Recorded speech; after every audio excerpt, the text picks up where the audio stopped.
Guys, ini zvinondishamisa ini. Imimi vanhu vanozviti vakadzidza. Kune vanhu vanozviti takadzidza.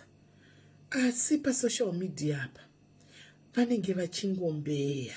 Unoshiya kuti saka degree iri nefundo iyo uchaishandisa papi nguvai. Every life munhu anenge achingokwira achitenderera achingoita basa rekunetsana nevanhu.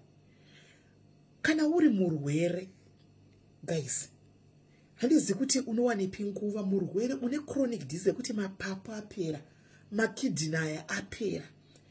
Nguva yekuti unotenderera malive uchikwira each and every life, dissing people, fighting with people, unoiwana kupi? Where do you get the time from? Kunodi kuna matamwari, inini I would spend my time iyoyo.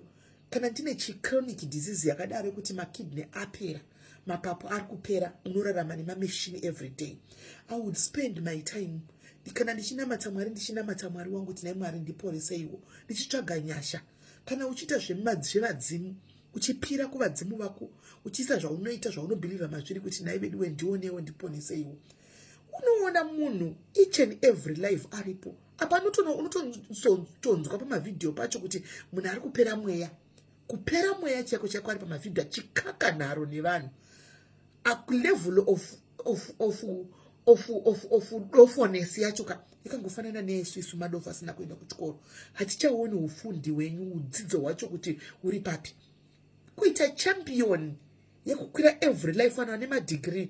Apo unongoshiti hanzi ndinodrive Ferrari. Hakuna munhu unoburuka muFerrari. Kudzika kubva muFerrari kuenda kupinda muCorolla, mutsokorola, kunonetsana nevanhu vetsokorola, kufamba uchinisana nevanhu vese. Aiwa, zvinhu zvatitaridza kuti hapana, hauna mari yaunoclaima kuti unenge unayo, my guy. Hautorina.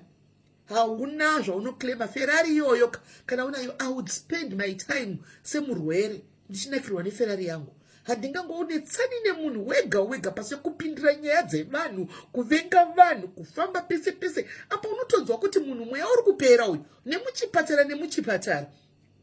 Utoona kuti pane era neMwari vawanira vanhu nyasha. Tsvaga nyasha, tsvaga Mwari. Upenyu hwekungoteverana nevanhu unotonyarira munhu kuita kunyara every pese kungodai munhu anenge achingodzi akwira utoona vanhu unotoshaya kuti how far zviri kufamba sei. Aiwa, musataura zvekuti kwai kufunda tinoona nemabasa. Inga vanhu vakuru vakadzidza vacho ndo vanotanzi respect food to avoid noise. Tinozana vakadzidza sometimes vachirespecta mafuzi isu to avoid noise.